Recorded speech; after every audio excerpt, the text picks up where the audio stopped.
Bonjour, donc je m'appelle Héloïse Gilles et je suis là aujourd'hui pour vous parler de Mayaro, qui est un collectif d'artisans avant tout et un lieu aussi, 20 rue Amélie à Paris dans le 7e, où on peut vivre des expériences et rencontrer des artisans d'art, des designers. C'est un repère d'esthètes. Alors Mayaro est né à l'initiative d'un homme qui s'appelle Nicolas Floquet, qui est un entrepreneur, un multi-entrepreneur, un hédoniste, un collectionneur, et qui est venu vers Raphaël de Panafieux et moi un jour pour nous demander de porter un projet autour de l'artisanat d'art. Pourquoi il est venu nous voir? Parce qu'en fait, avec Raphaël, on avait repris et développé une maison qui s'appelle Duvelroy, qui est une maison d'éventail, qui a le label EPV, Entreprise du patrimoine vivant. Et donc, on était déjà des passionnés d'artisanat d'art et on était déjà des entrepreneurs. Et il est arrivé un jour dans notre boutique rue Amélie en disant voilà, j'ai un projet, j'aimerais vous en parler. Et ce projet rassemblerait plusieurs designers et artisans. Il avait déjà rencontré Christophe Cortet, bottier, Iota Element, qui sont des ébénistes d'art, comme je disais tout à l'heure. Et à partir de là, on a construit tout un collectif de gens qui sont des indépendants, voire des rebelles, qui maîtrisent parfaitement leur métier. L'idée, c'était de briser la frontière entre voilà, ceux qui font design et ceux qui sont leurs clients, parce qu'il y a un vrai espace de créativité qui s'ouvre entre un commanditaire et la personne qui va réaliser le rêve de ce commanditaire. C'est un espace de création en soi. Donc on a tout un espace dédié d'ailleurs sur mesure, à la prise de mesure, pour les gants sur mesure, pour les vélos sur mesure et pour les chaussures sur mesure. C'est aussi rompre la frontière entre art, artiste et artisan, dans le sens où l'inspiration n'est pas réservée que aux artistes et la belle façon, elle n'est pas réservée que aux artisans. Et ça, c'est vraiment génial de pouvoir avoir un lieu où un artiste comme Stéphane Couturier peut rencontrer des ébénistes comme Iota, où on fait la place à certaines œuvres photographiques qui côtoient l'œuvre d'un meilleur ouvrier de France en vannerie. L'emblème de Mayaro, c'est la chimère.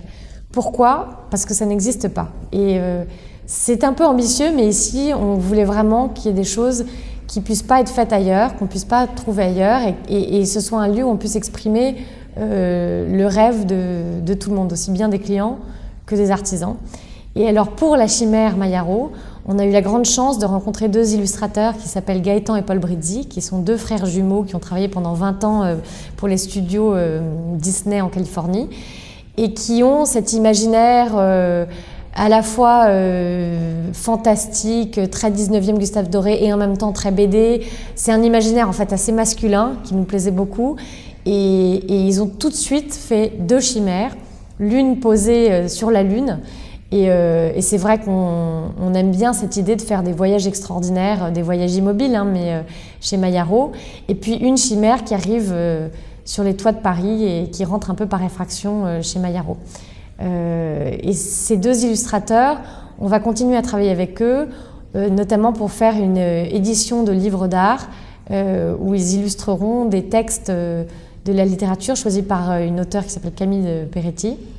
Et eux feront des illustrations et gravures originales, toujours avec leur univers à la fois fantastique et hyper précis, et qui est un univers de dessin à quatre mains, puisque l'un fait tous les paysages et l'autre fait tous les personnages et tout ce qui est vivant. L'idée de Mayaro, c'est que si ça fonctionne, si vraiment ça rencontre un succès, c'est de faire voyager le concept. Pourquoi pas d'avoir des maisons Mayaro à Londres, à New York, en Asie, et aussi de faire des choses peut-être plus événementielles. Déjà, chez Mayaro à Paris, on veut tous les 3 mois essayer de monter des petites expositions ventes où les artisans fondateurs, j'ai envie de dire, de Mayaro invitent d'autres artisans à faire découvrir leur création autour d'une thématique donnée, qui pourrait être cuir et bois, qui pourrait être autour de la table, qui pourrait être autour de numérique et design, et d'avoir à chaque fois une sélection faite en fait par les artistes et designers de Mayaro qui joueraient un peu le rôle de curateur et qui permettraient de faire découvrir l'univers et le travail de plusieurs autres artisans, que ce soit un peu ouvert et que les gens puissent venir découvrir des choses nouvelles tous les 3 mois.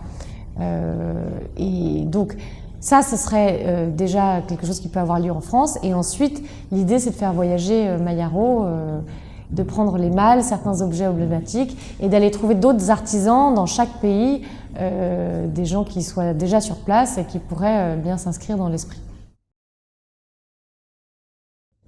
Alors, il y a tous les mardis un événement différent autour d'un artisan ou artiste différent. Donc un événement autour de Iota Element et de tout leur mobilier connecté, aussi bien bureau Wi-Fi que Psyché qui présente donc des œuvres numériques. Il y aurait un événement aussi pour le lancement de notre ligne de maroquinerie qui sera très spécial et qui sera en présence de Guy Chanel qui est maroquinier sellier et qui a collaboré avec un autre artiste designer pour cette ligne.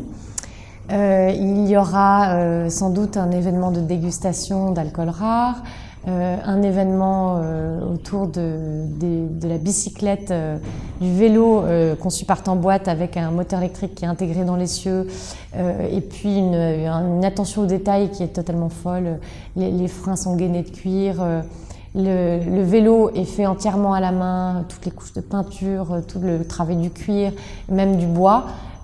Et c'est un vélo sur mesure, donc on prend totalement... c'est un vélo d'un confort absolu puisqu'il est entièrement fait par rapport à la mesure de celui qui le conduit. Alors Mayaro, c'est ouvert à tous, c'est ouvert du lundi au samedi de 10h à 18h, première chose.